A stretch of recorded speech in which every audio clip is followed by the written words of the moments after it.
ወደ ትግራይ መቀሌ የተዛመተው የሐኪሞች አድማ ከትናንት ቀትር ጀምሮ ወደ አክሱም፣ ወደ ሐውዜንና ወደ ሌሎች የትግራይ ከተሞችም ተስፋፍቷል። በወሎ ውጊያ የአረርት ከተማ በፋኖች ቁጥጥር ስር መግባቷ ተገልጿል። በጎጃም ትንቅንቅ አንድ ከፍተኛ አዛዥ መማረኩን ከምስል ጋር የደረሰን መረጃ ያመለክታል። ሁሉንም በቅደም ተከተል ይዤላችሁ እቀርባለሁ። ሰላም ጤና ይስጥልን ውድ ተመልካቾቻችን፣ አድማጮቻችን፣ ይህ ማዕደ ዜና ነው። ከሰዓቱ አበይት መረጃዎች ጋር እኔ ደረጀ ሀብተወልድ ነኝ። ከፖለቲካ ጋር በማያያዝ ለማፈን መንግስት እየተከተለ ያለውን አቅጣጫ አስመልክቶ ከኢትዮጵያ ጤና ባለሙያዎች ንቅናቄ የተሰጠን አጠር ያለ መግለጫ እናስቀድም። እስካሁን በነበሩት ቀናት ሁሉም የጤና ባለሙያ የንቅናቄው ባለቤት በመሆን እጅግ ብስለትና ጨዋነት በተሞላበት አካሄድ እነሆ የንቅናቄው 5ኛ ቀን ላይ ደርሰናል። የባለሙያው ችግር ገብቷቸው ከጎናችን በመሆን ድምፅ የሆኑ አያሌ ከዘርፉ ውጭ ያሉ ኢትዮጵያን ላደረጉት አብሮነት የከበረ ምስጋናችን በባለሙያውና በንቅናቄው ስም እናቀርባለን። ነገር ግን እዚህ ላይ መንግስት ሊረዳው የሚገባውና እኛም ልናረጋግጠው የምንሻው ነገር ቢኖር ንቅናቄው አንዳችም ትዕዛዝም ሆነ የመፍትሄ አቅጣጫ ከፖለቲከኞችም ሆነ አክቲቪስቶች የማይጠይቅና የማይቀበል መሆኑን ነው። የጤና ባለሙያውም ከዚህ ሰዓት ጀምሮ ማንኛውንም ሐሳብ፣ መልእክትና ጥያቄዎችን ለንቅናቄው መሪዎች ብቻ በመላክ ጥንቃቄ በተሞላበት ሁኔታ ጥያቄውን መቀጠል እንዳለበት እናሳስባለን። ንቅናቄው በራሱ መረጃዎችን ማድረስ የሚችልበት የማህበሩ ሚዲያ ፕላትፎርም ያለው በመሆኑም በግላችሁ ለግለሰቦች የምትልኩትን መልእክት ንቅናቄው እውቅና የማይሰጠው መሆኑን ማስታወስ እንፈልጋለን። ይህ ሳይሆን ቀርቶ መንግስት ንቅናቄያችንን ፖለቲካዊ ይዘት ሰጥቶ ለማሸማቀቅ ሙከራ ቢያደርግ ወይም ለንቅናቄው የፈለገውን ስያሜ ቢሰጥ መሪውም ባለቤቱም የጤና ባለሙያው ስለሆነ ጥያቄያችን በተቀመጠው የጊዜ ገደብ ካልተመለሰ ስራ ከማቆም ወደኋላ የሚመልሰን አካል እንደማይኖር በድጋሜ ልናረጋግጥላችሁ እንወዳለን። ስለዚህ አሁንም ጤና ሚኒስትርም ሆነ የሚመለከተው የመንግስት አካል የጠየቅናቸውን ጥያቄዎች መፍትሄ መስጠቱ ላይ ትኩረት ሰጥቶ እንዲሰራ ደግመን ማሳሰብ እንፈልጋለን። በመጨረሻም የሚከተሉት ነጥቦች ልብ ሊባሉ ይገባል። ንቅናቄው የትኛውንም የፖለቲካ አመለካከት አይወክልም። ንቅናቄው የትኛውንም የፖለቲካ ፓርቲ አይወክልም። ንቅናቄው ብሔር፣ ዘር፣ ቀለም የለውም። ንቅናቄው ለየትኛውም የፖለቲካ ፓርቲ ደብዳቤ ጽፎ ጥያቄ አላቀረበም። ንቅናቄው ባለቤትነቱ ለጤና ባለሙያው ብቻ ነው። ንቅናቄው የመሰረታዊ ፍላጎት ጥያቄ ነው። በማሸማቀቅ በማሰርና ስም በማጥፋት የማህበረሰብን ጤና መጠበቅ አይቻልም። ንቅናቄያችን 5 ቀናት ይቀሩታል። ናው ኦር ኔቨር። የኢትዮጵያ ጤና ባለሙያዎች ንቅናቄ።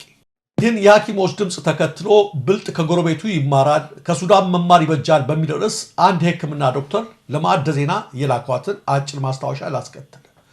ከሱዳን መማር መልካም ነው። የጤና ባለሙያው ጥያቄ መልኩን ከመቀየሩ በፊት መፍትሄ ማፈላለግ ሀገርን ከባሰ ውድቀት ያድናል። ለማስታወስ ያህል በሱዳን ወታደራዊ መፈንቅለ መንግስት ተደርጎ የ30 ዓመቱ የኦማር ሐሰን አልበሽር አገዛዝ እንዲያበቃለት ያደረገውና ሱዳን አሁን ላለችበት ሁኔታ እርሾው የተጠነሰሰው በሱዳን የባለሙያዎች ማህበር ማለትም በኤስፒኤስ የተደራጀውና በሱዳን ዶክተሮች ማህበር የተመራው የጠበቆች፣ የጋዜጠኞች፣ የመሐንዲሶችና የመምህራን ጥምረት ተቃውሞ ነው። ያ በአምባገነኑ የአልበሽር አገዛዝ የተናቀውና ምላሽ የተነፈገው የሐኪሞች የመብት ጥያቄ ሳይውል ሳያድር ነበር ወደ ታላቅ ህዝባዊ አብዮት የተቀየረው። በኢትዮጵያ የሐኪሞችን የመብት ጥያቄ ተከትሎ የጤና ጥበቃ ሚኒስቴር ቃል አቀባይ ሰሞኑን የደሞዙ ጉዳይ ገና እየተጠናና አሁን መፍትሄ እንደማይኖረው በማብራራት የጤና ባለሙያዎች ስራ ያቆማሉ ብለን አናስብም ሲል ተናግረዋል። እኔም ያ የማከብረውና በአንድ ወቅት በዳይሬክተርነት ያገለገልኩበት መስሪያ ቤቴ ከእውነታው ዓለም ምን ያህል እንደተነጠለና የኮሪደር ልማት የሚባለው የቁስ አስተሳሰብ ውስጥ ተቸክሎ እንዳለ ተሰማኝ።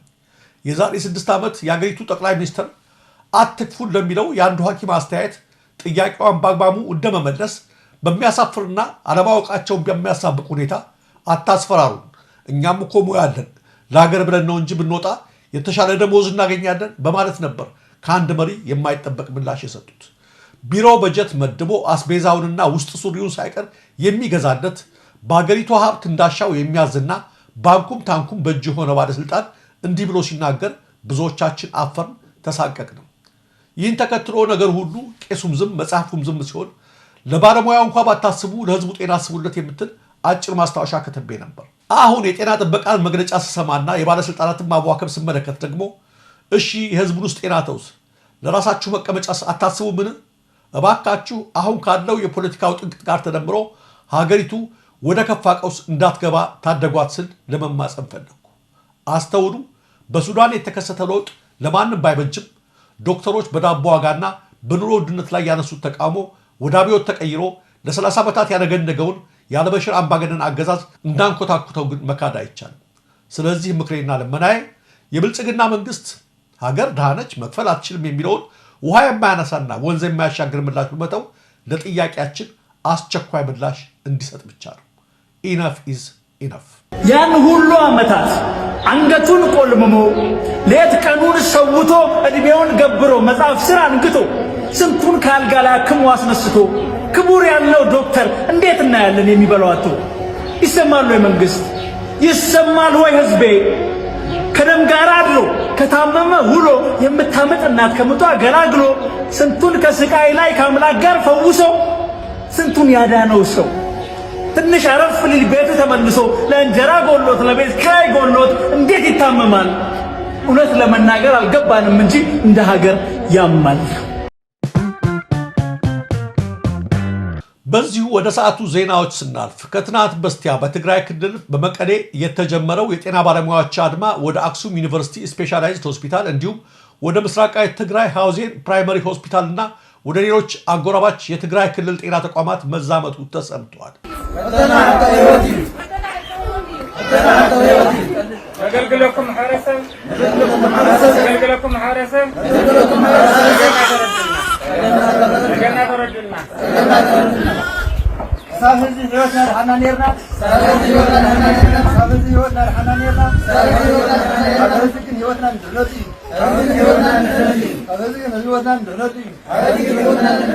የትግራይ የጤና ባለሙያዎች እያሰሙት ባለው ተቃውሞ ሐኪሞች በሰሜኑ ጦርነት ወቅት ለ8 ወራት ያገለገሉበት ውዝፍ የተፍሳት ክፍያቸው በአስቸኳይ እንዲሰጣቸው ከመጠየቅም ባሻገር ደሞዛቸው እንዲስተካከልና ምቹ የሥራ ሁኔታ እንዲፈጠርላቸው አሳስበዋል።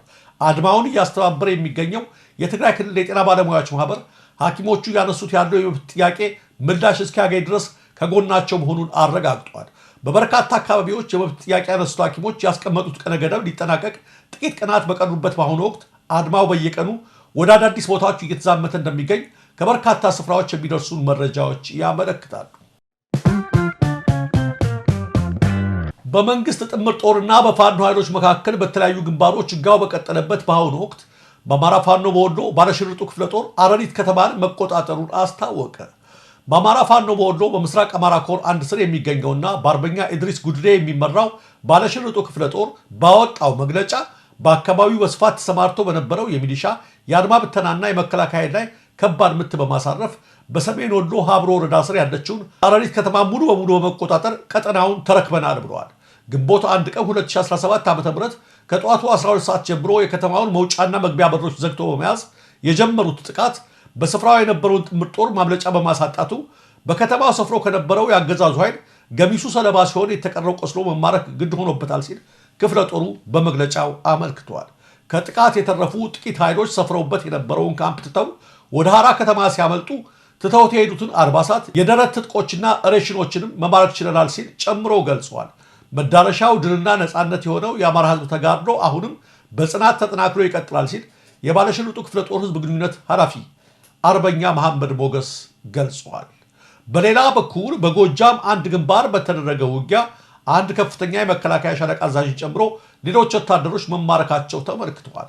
የአማራ ፋኖ በጎጃም 3ኛ ክፍለ ጦር የቢትወደድ አያሌው መኮንን ብርጌድ በትናንትናው ዕለት ከመከላከያ ጋር ባደረገው ትንቅንቅ ለጊዜው ቁጥራቸው በውል ማስቀመጥ የማይቻል ሁኔታ ጥቂት የማይባሉ የአገዛዙ ወታደሮችን ሙትና ቁስለኛ ማድረጉን ገልጿል። የብርጌዱ የኮሙኒኬሽን ጉዳዮች መምሪያ በሰጠው መግለጫ በትናንቱ ውጊያ ሰለባ ከሆኑት ወታደሮች በተጨማሪ አንድ ከፍተኛ የሻለቃ አዛዥን ጨምሮ ጥቂት የማይባሉ ወታደሮች ተማርከዋል ብለዋል። በሰሜን ወሎ ዞን በሀብሮ ወረዳ የተደረገውንም ሆነ በጎጃም ግንባር የተደረገው ውጊያ አስመልክቶ እስካሁን ከመከላከያ በኩል የተሰጠ መግለጫም ሆነ ማስተባበያ የለም። በአዲስ አበባ ከተማ በመንገድ ዳር የሚገኙ የንግድ ወይም አገልግሎት ሰጪ ተቋማት ከምሽቱ 12 ሰዓት እስከ ንጋቱ 12 ሰዓት ድረስ የውጭ መብራት ካላበሩ የሥራ ፈቃድ ከማገድ ጀምሮ እስከ 10 ሺህ ብር ድረስ የሚያስቀጣ ደንብ ተግባራዊ ማድረግ ተጀመረ። ደንቡ አገልግሎት ሰጪ ተቋማት፣ ንግድ መደብሮችና መኖሪያ ቤቶች በህንፃቸው የፊተኛው ገጻቸው ላይ መብራት የማስገባት ግዴታ ጥሎባቸዋል። በምሽት በር ዘግተው አገልግሎት የሚሰጡ የንግድ መደብሮችም ክፍት መሆናቸውን የሚያሳይ መብራት ወይም በኤሌክትሪክ የሚሰራ ምልክት ማስቀመጥ ይጠበቅባቸዋል ይላል ደንቡ። ከሁሉም ከፍተኛውን ቅጣት የሚያስቀጣው ከምሽቱ 3 ሰዓት ተኩል በፊት የንግድ ተቋም መዝጋት እንደሆነ ደንቡ ያመለክታል። የመንገድ ዳር መኖሪያ ቤቶች ግን መብራት የሚገደዱት የውጭውን መብራት ብቻ ነው ይላል። አስተዳደሩ መብራቶቹ የከተማዋን ሰላምና ጸጥታ ለማረጋገጥ አጋዥ ናቸው ሲል ማብራሪያ ሰጥቷል። ቱጃሩ ቢል ጌትስ በሚቀጥሉት 20 ዓመታት ሀብቱን ለድሃ ሀገራት ሊሰጥ ነው። አሜሪካዊው ባለሀብት ቢል ጌትስ ሀብቱን በሙሉ በሚቀጥሉት 2 አስርት ዓመታት ውስጥ ለድሃ ሀገራት ለመለገስ መወሰኑን ይፋ አድርገዋል። በዓለም ቅድሚያ ትኩረት ተሰጥቷቸው ሊፈቱ የሚገባቸው ብዙ ችግሮች መኖራቸውን የተናገረው ባለሀብቱ እንደ አውሮፓውያኑ አቡሻከር በ2045 ሀብቱን በሙሉ ለቢልና ሚሊንዳ ጌትስ ፋውንዴሽን በማስተላለፍ ለድሃ ሀገራት የሰብአዊ እርዳታ ለመለገስ መወሰኑን አስታውቋል። ባለሀብቱ በፈረንጆቹ 2000 ከባለቤቱ ጋር በመሆን ባቋቋመው ቢልና ሚሊንዳ ጌትስ ፋውንዴሽን አማካኝነት ባለፉት 25 ዓመታት 100 ቢሊዮን የአሜሪካ ዶላር ለግሷል። ድርጅቱ ባደረገው ድጋፍ በበርካታ ሀገራት የክትባት አቅርቦትን ለማሳደግ፣ የኤችአይቪ ኤድስ ስርጭትን ለመከላከል፣ የቲቢና የወባ በሽታ ወረርሽኝን ለመቀነስ ገንቢ ሚና ተጫውተዋል። ቢልና ሚሊንዳ ጌትስ ፋውንዴሽን መስራች ቢል ጌትስ የፋውንዴሽኑ 25ኛ ዓመት ምስረታ አስመልክቶ ባወጣው መግለጫ እኔ ከሞትኩ በኋላ ሰዎች ስለኔ ብዙ ነገር ሊናገሩ ይችላሉ፣ ነገር ግን የዓለማችን ቱጃር ቢል ጌትስ አረፈ የሚለው ንግግር አይኖርም፣ ምክንያቱም በሕይወት እያለሁ ሀብቴን በሙሉ ለድሆች እርዳታ ለመስጠት ወስኛለሁና ብለዋል። ቢል ጌትስ በዓለም አቀፍ ደረጃ በፖሊዮ፣ በወባ፣ በኩፍኝ አማካኝነት የሚከሰቱ የእናቶችና የጨቅላ ህፃናትን ሞት ለማስቀረት ፍላጎት እንዳለውም ገልጿል።